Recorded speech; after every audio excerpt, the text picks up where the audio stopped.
Hello and very good morning to all of you. आपका स्वागत है आपके फेवरेट करंट अफेयर क्लास में।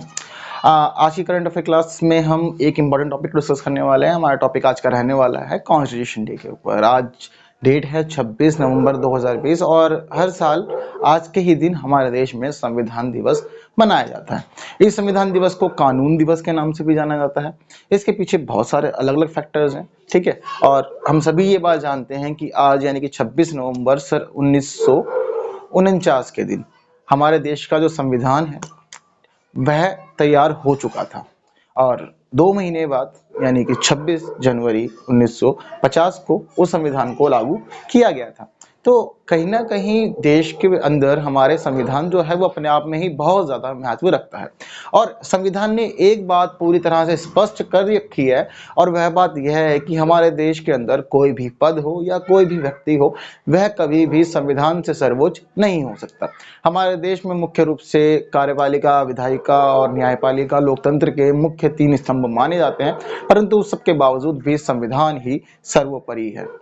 और हमारे देश में पूरी व्यवस्था में चाहे कभी भी कोई भी विधान लागू किया जाए, कोई भी कानून बनाया जाए या कोई भी गतिविधि हो या न्यायालय के द्वारा सुनाया जाने वाला कोई भी फैसला हो, उसके तहत कभी भी संविधान को दरकिनार नहीं किया जाएगा। संविधान के सभी मूलभूत तत्वों को सामने रखते हुए ही फैसले लिए जाएंगे। तो आज के दिन थोड़ी सी बात हम उसी संविधान के ऊपर करेंगे और कुछ कुछ जानते हैं कि किस प्रकार से यह संविधान तैयार हुआ था।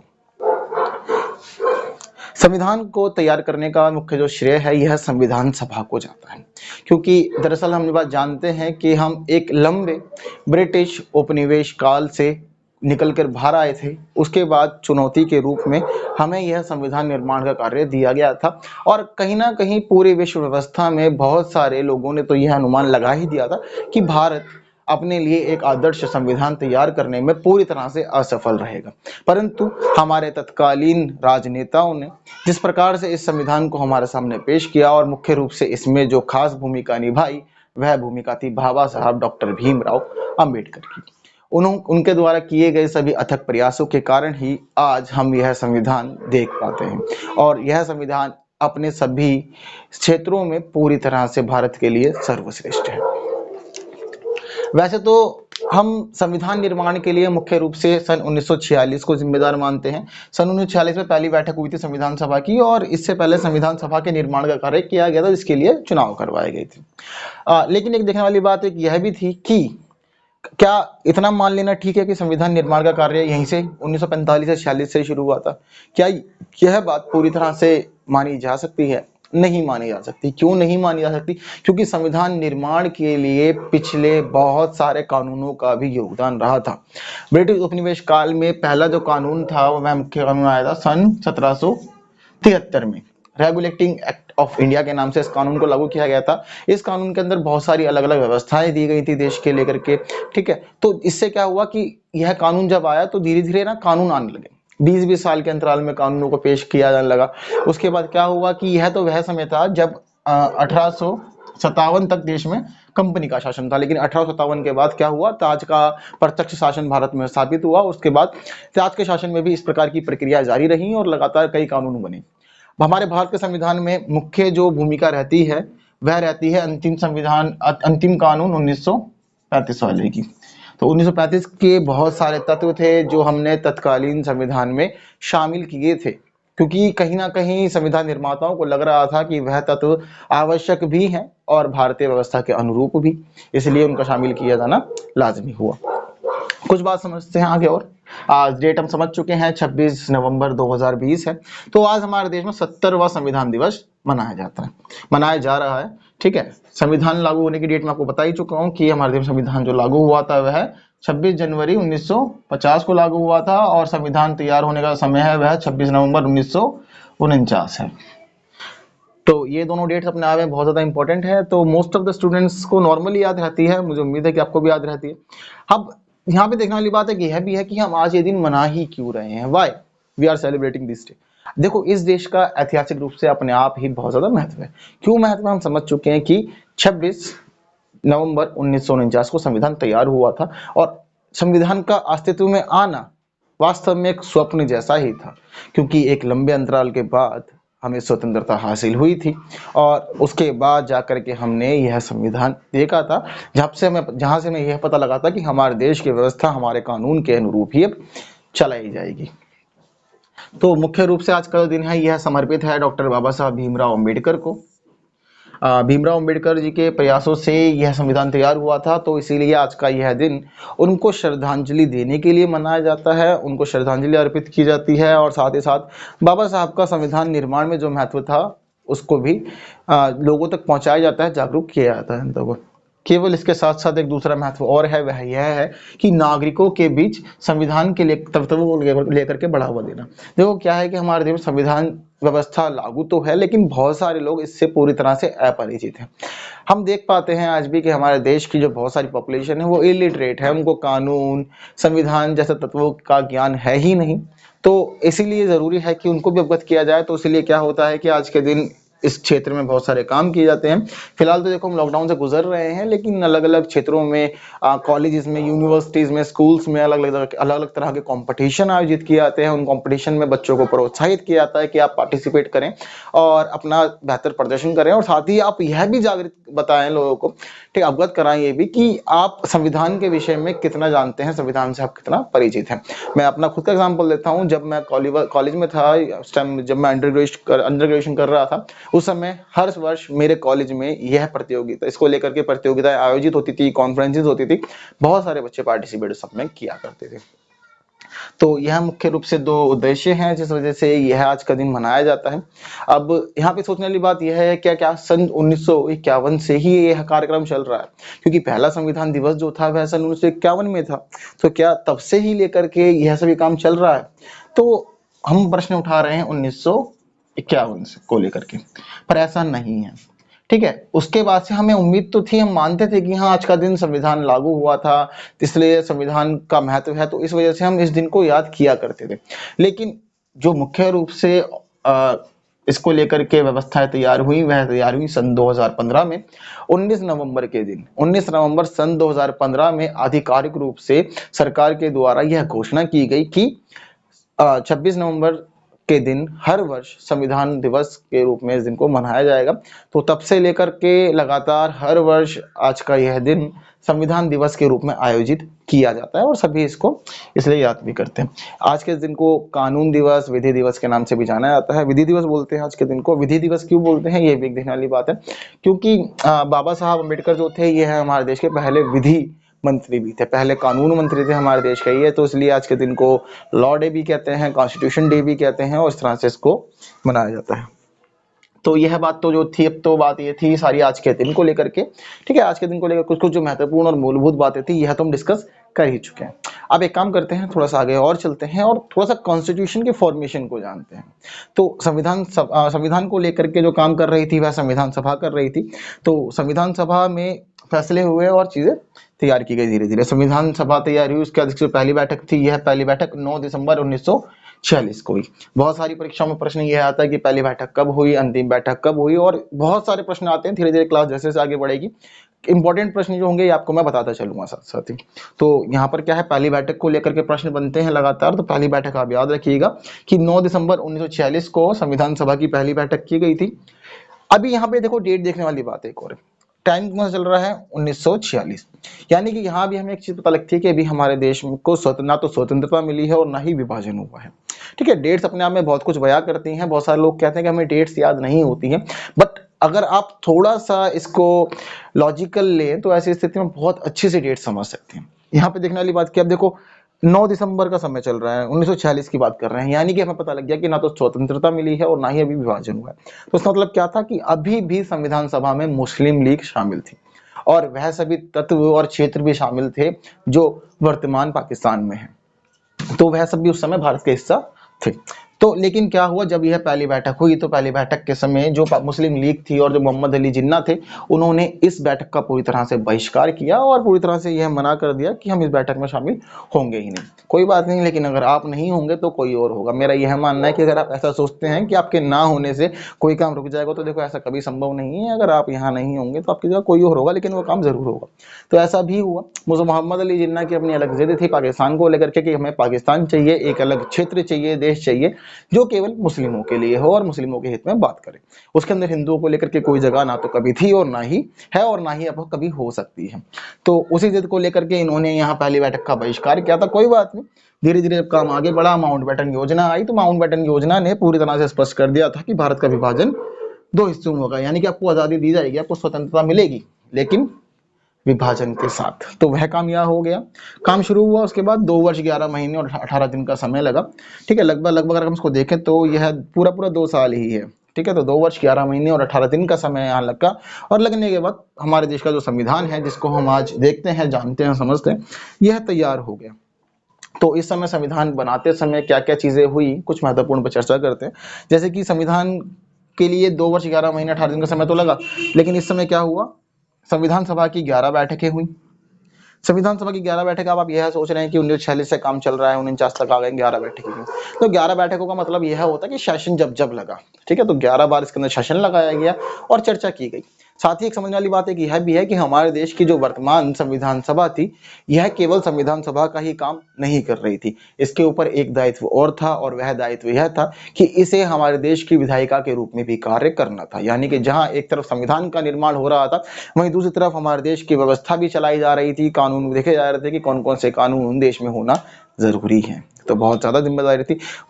वहीं दोनों ही जगह अध्यक्ष भी अलग अलग थे। ठीक है, इनको लेकर के अच्छे से चर्चा करेंगे अलग क्लास के अंदर, जिसमें हम संविधान को डिस्कस करेंगे। तो बहुत सारी जिम्मेदारी थी, जहां डॉक्टर राजेंद्र प्रसाद के ऊपर जिम्मेदारियां थी, वहीं डॉक्टर सच्चिदानंद सिन्हा के ऊपर भी जानकारियां थी, जिम्मेदारियां थी। तो इस तरह से काम वहां पे चल रहा था।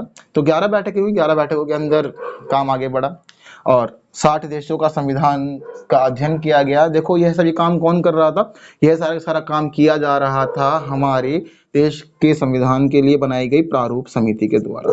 ठीक है, प्रारूप समिति बनाई गई थी। देखो, जिस समय संविधान तैयार हो रहा था, तो संविधान सभा के तहत ही 8 मुख्य समितियां बनाई गई थी। इसके अलावा बहुत सारी छोटी छोटी समितियां थी। तो जो 8 मुख्य समिति थी, उनमें एक बहुत ज्यादा महत्वपूर्ण समिति थी, वह थी प्रारूप समिति, यानी कि ड्राफ्टिंग कमेटी।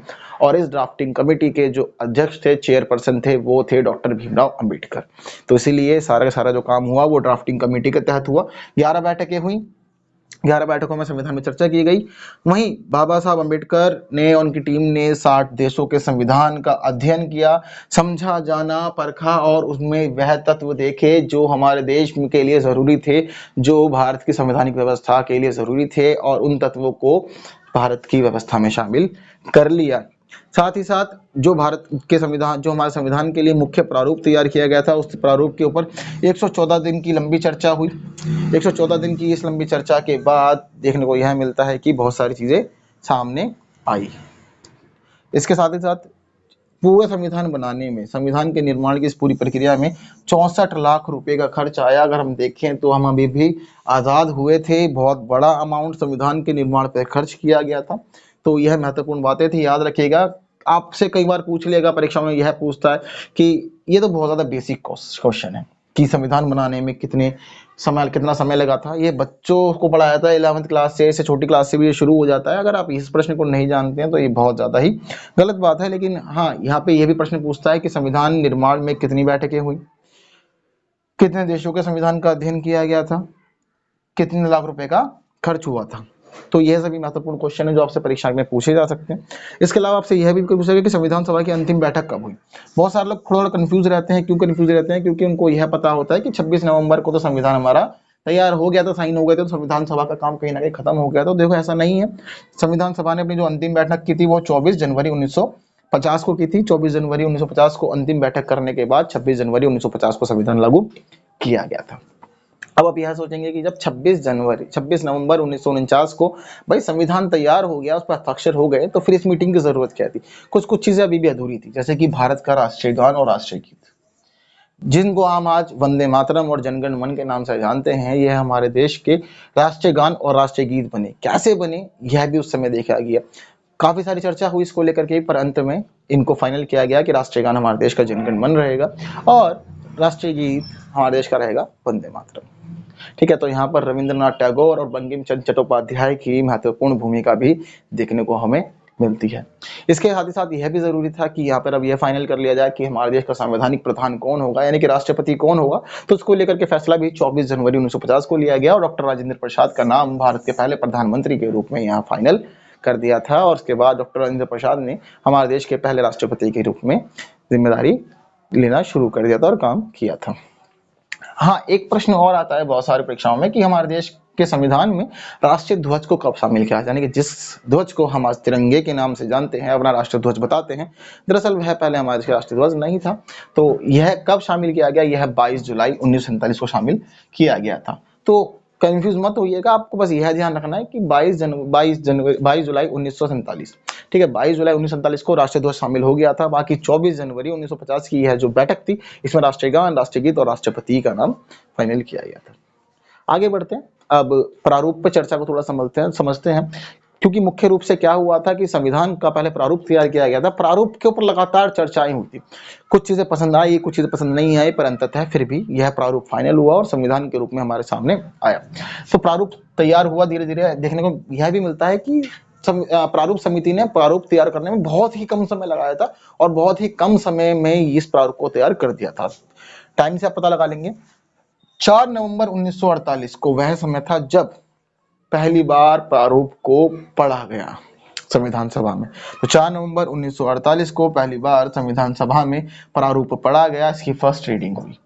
उस समय 5 दिनों की इसके ऊपर एक आम चर्चा हुई, थोड़ा थोड़ा रीड किया गया, इसके इंपॉर्टेंट जो फैक्टर्स थे उसको देखा गया, समझा के जाना गया और 4 नवंबर से लेकर के 9 नवंबर 1949 तक यह पहली बैठक यहाँ चली थी प्रारूप को लेकर के।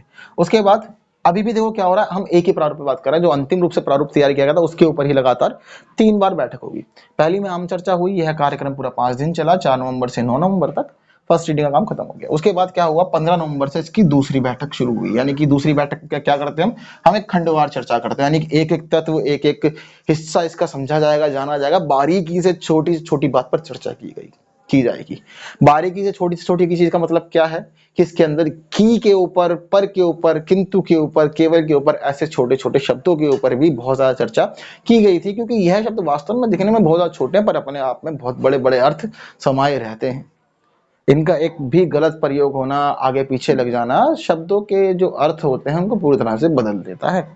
तो 15 नवंबर 1948 के बाद इसके ऊपर खंडवार चर्चा हुई और यह खंडवार चर्चा 17 नवंबर 1949 तक चली, यानी एक लंबी चर्चा हुई। खंडवार चर्चा करना बहुत ज्यादा जरूरी था, बहुत बड़ा संविधान था हमारे देश का, तो इसके ऊपर चर्चा लगभग 1 साल तक हुई और इस खंडवार चर्चा के दरमियान क्या हुआ, 7,653 संशोधन प्रस्तावित हुए और 2,473 संशोधनों पर ही चर्चा हो पाई, यानी कि संशोधनों की संख्या उस समय बहुत ज्यादा थी। 7,653 संशोधन प्रस्तावित हुए थे सभा के अंदर, लेकिन कहीं ना कहीं इनको जरूरी लगा कि ये 2,473 संशोधनों पर ही चर्चा करें और उन्हीं पर चर्चा हुई और उन्हीं के आधार पर कुछ संशोधनों में संविधान में बदलाव किए गए। तो अब तक 2 चर्चाएं हुई अलग अलग, पहली 5 दिन की, दूसरी लगभग 1 साल की थी। अब बारी थी तीसरी चर्चा की। तीसरी चर्चा मुख्य है क्योंकि समय अब अंतिम चल रहा है। हम डेट देखें, 17 नवंबर 1949 आ गई है और 26 नवंबर 1949 को हमने संविधान को तैयार कर दिया था और हस्ताक्षर भी इसके ऊपर कर दिए थे। तो तीसरी चर्चा हुई। तीसरी चर्चा के दरमियान डॉक्टर भीमराव अंबेडकर ने संविधान सभा में एक प्रस्ताव पेश किया। यह प्रस्ताव अंतिम समय में पेश किया गया था। प्रस्ताव का मतलब आप नाम पढ़ते ही आप समझ जाएंगे कि किस बारे में प्रस्ताव में बात हो रही है। तो प्रस्ताव में जो बात थी यह थी, the constitution as settled by the assembly be passed. मतलब कितना सा है, मतलब सिर्फ इतना सा ही है कि असेंबली ने जो संविधान तैयार किया था वह अब पारित हो चुका है। तो यानी कि हमने आज हमारे देश में उस संविधान को अपना लिया था, स्वीकार कर लिया गया था और इसको लागू करने का काम रह रहा था, जो 26 जनवरी 1950 को पूरा कर दिया गया था। इस समय क्या हुआ था, इस समय यह था कि भाई जितने लोग संविधान सभा के थे उनको इस संविधान के ऊपर हस्ताक्षर करने थे, तो देखिए ऐसा नहीं हुआ।